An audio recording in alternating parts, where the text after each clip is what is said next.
Greetings friends from Azeroth and beyond, welcome to the channel. You can call me Toxic, and today we're going to start one of the longest journeys of my gaming career, the journey to getting 100% of achievements in World of Warcraft. We will call this series Attaining Azeroth. A couple of notes before we jump into the video. Firstly, I'm going to issue a blanket flash warning due to some of the edits later in the video. I will mention it again before they pop up, just in case you forget. This bleeds into my second point. This is my first time messing with the video recording and editing process as a whole. So if you have any suggestions on what to do better going forward, feel free to let me know in the comments below. With that being said, let us now hop into the episode. To get things started, we're going to take a leap back in time to indulge in a profession that many disliked. However, I really liked it. I actually leveled my first character from level 20 to level 45 purely off of it back in the day when I started playing WoW. That profession is archaeology. The grind of maxing out archaeology achievements has proven tedious, but over time I've been able to break them apart and grind them out. Starting with achievements like Blue Streak, it's always in the last place you look, Kings Under the Mountain, Lengthy Legwork, 7 Scepters, and Sifting Through the Sands. Blue Streak asks us to discover who slew the Dreadworm, Caldrigos, by collecting the following fragments. To complete what is asked, all we need to do is collect the stated common tier dwarf artifacts. To do this easily, I recommend turning in restored artifacts to an archaeology trainer to get crates of dwarven archaeology fragments, and then just spam those until you can ding the achievement.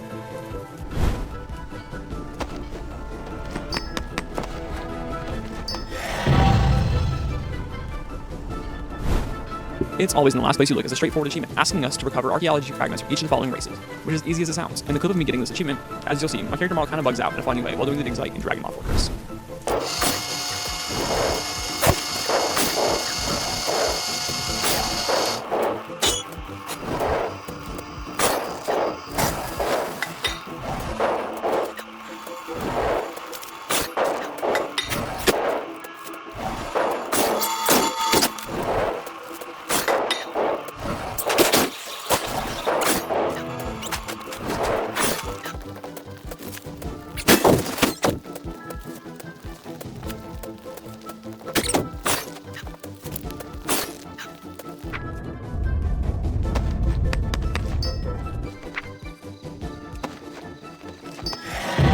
Kings Under the Mountain is unlocked by discovering the following artifacts of the Dark Iron Things. The achievement acts almost identical to Blue Streak, so to unlock it, you'll just need to restore the 7 dwarven artifacts. Again, I recommend just hitting up an archaeology trainer if you have the spare restored artifacts.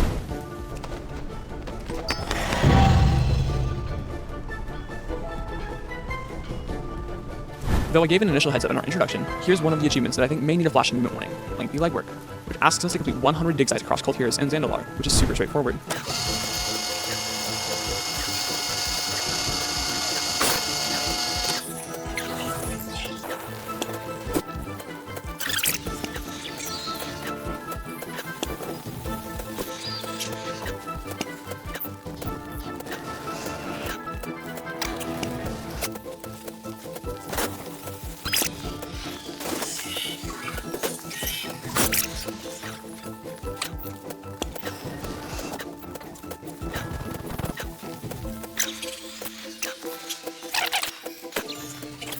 Seven Scepters tasks us to recover the following scepters from the various races of Azeroth.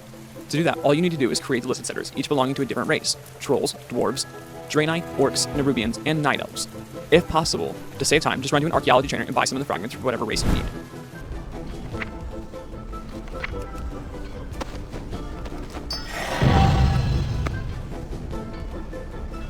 The final achievement from archaeology that I knocked out in this achievement run, Shifting Through the Sands, is straightforward, asking us to complete 100 Legion dig sites. Again, I want to issue a warning for flash movement.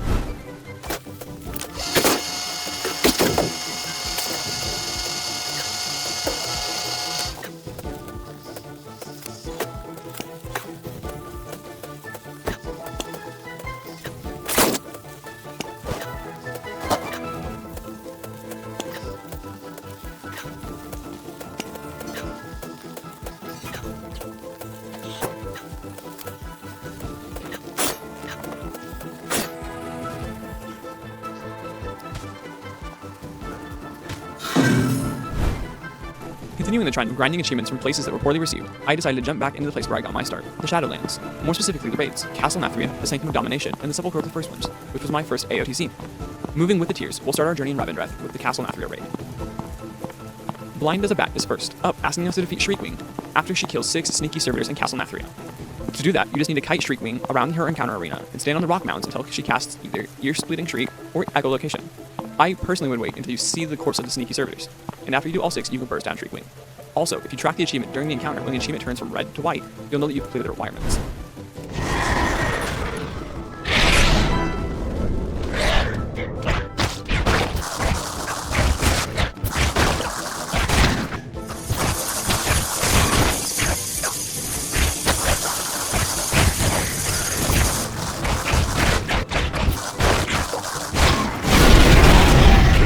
chamber is ours! Dirtflap's Revenge, which is completed by defeating Sledgefist after he complies with each of the pillars in Dirtflap's preferred order in Castle Nathria, a normal difficulty or higher, which is pretty self-explanatory. Up on the right side of the area, you can find an NPC named Dirtflap, and speaking to him allows you to set up a prank on Sledgefist. From here, return to the encounter area and keep an eye on the pillars, having Sledgefist break them in the order that Dirtflap rests upon them. I found marking Dirtflap with target markers insanely helpful for this.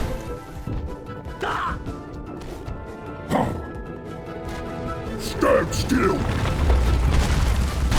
Stop in time! Stop in time!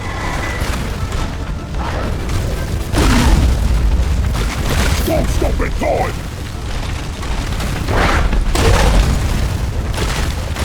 Stop in time!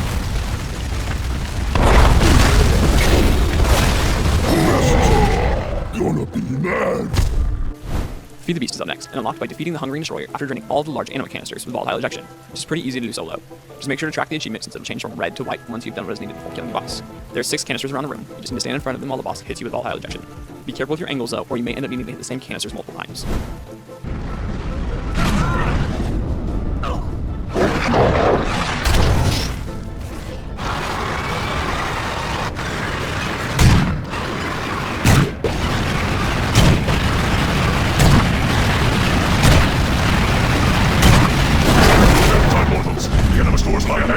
Poor decision making can be unlocked by defeating the Council of Blood after throwing 4 bottles of wine, which can be simplified to click the NPC named Friendly Belligerent Waiter, who spawns on the sides of the arena periodically. Personally, I found them a little difficult to click on. They had a short despawn timer, but that doesn't make this achievement hard to acquire. Just like many of the other ones in this video, your achievement tracker is going to be a big help. You will not live destiny!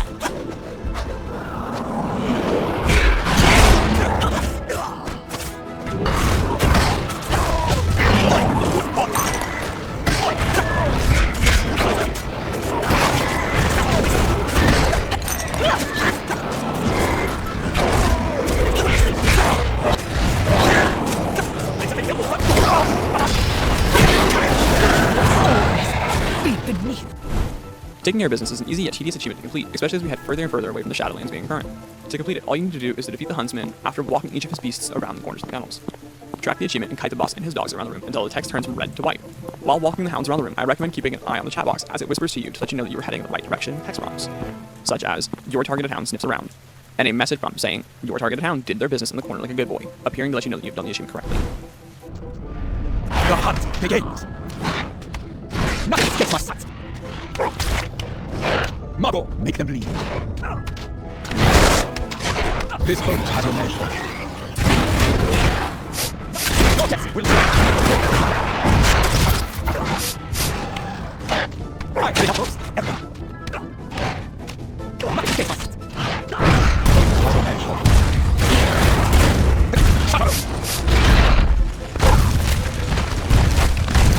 I will help those. Everyone. The Cupid's Shutterbones.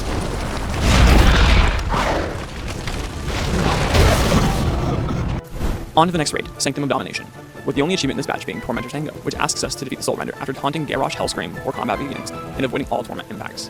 In a post-War Within world, we can blow through the Shadowlands raids with ease, simply targeting and taunting Garrosh and then nuking the boss. It's so easy, it was almost missable in the clip of me getting it. Pitiful.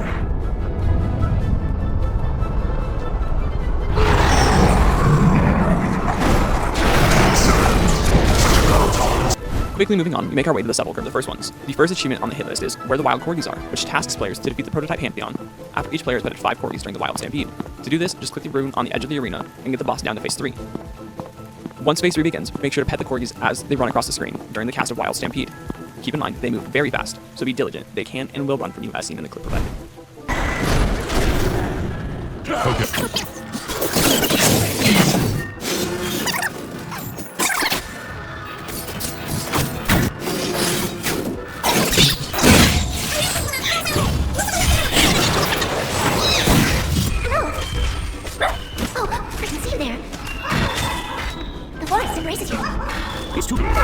Your home shall be. The wind speak to me.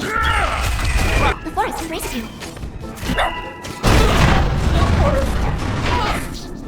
Our final raid achievement for today is Amidst Ourselves, which asks us to defeat the Lords of Dread after completing one simple task during Infiltration of Dread. To do that, all that you need to do is wait until Contessa casts Infiltration of Dread, then locate the puzzle box on one of the platforms in the room. This can take a minute. I don't remember exactly how long it took me, but my raw footage was about 10 minutes before dicing it up into the split. Blue light.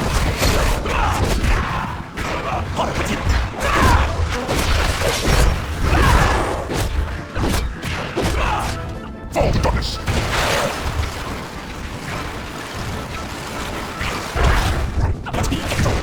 Blue light.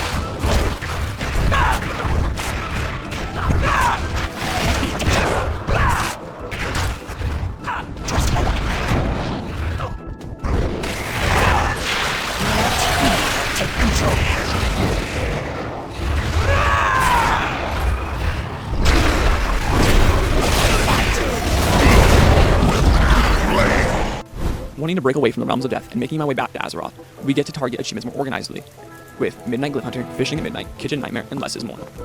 Starting off in Northrend with 2 quick and easy Wrath of the Lich King raid achievements, I made my way to the Obsidian Sanctum. The achievements Less is More 10 player and Less is More 25 player are identical, simply requiring each to be done on the respective difficulties of 10 player and 25 player.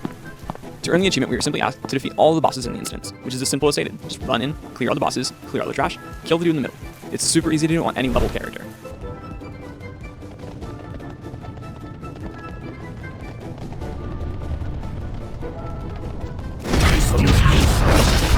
Give me your word.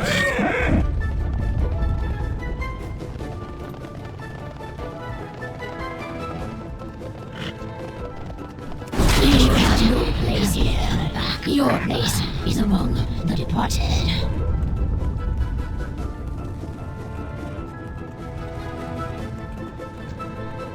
I fear nothing illegal. How could this be?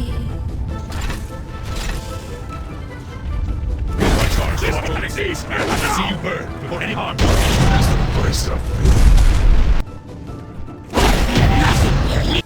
Leaving Northrend, we make our way to the Eastern Kingdoms to knock out the next 3 achievements, starting with Kitchen Nightmare, which is completed by cooking 100 things in a nightmare prey hunt.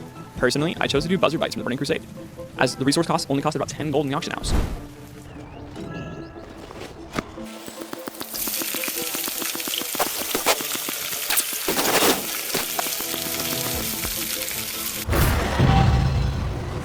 Fishing at Midnight is another achievement I feel I should offer a warning for flash and movement for.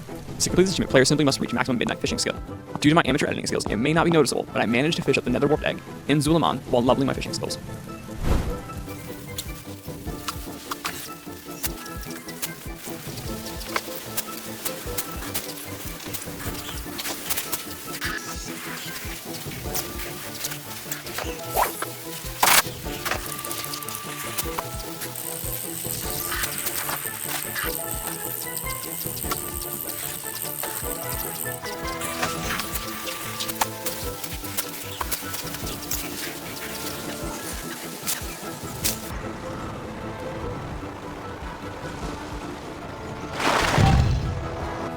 Finally, we make our way to Midnight Glyph Hunter, which is unlocked by collecting all the skywriting glyphs in the Midnight Zones, from Eversong Woods to Zulaman to Harandar and Voidstorm.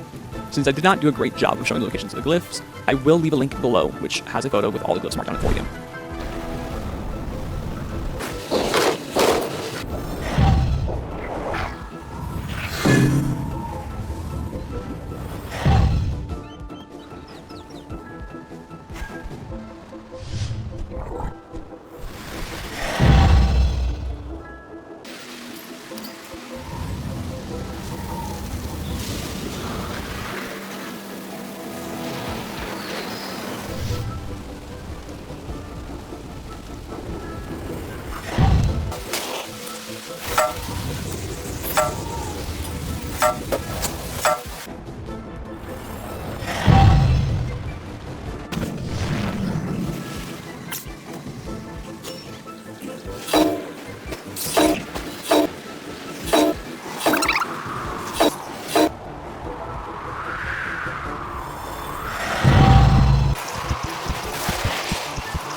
And with that, folks, our journey for today has reached its end. I want to thank you for stopping in and checking out the content I provided for you today.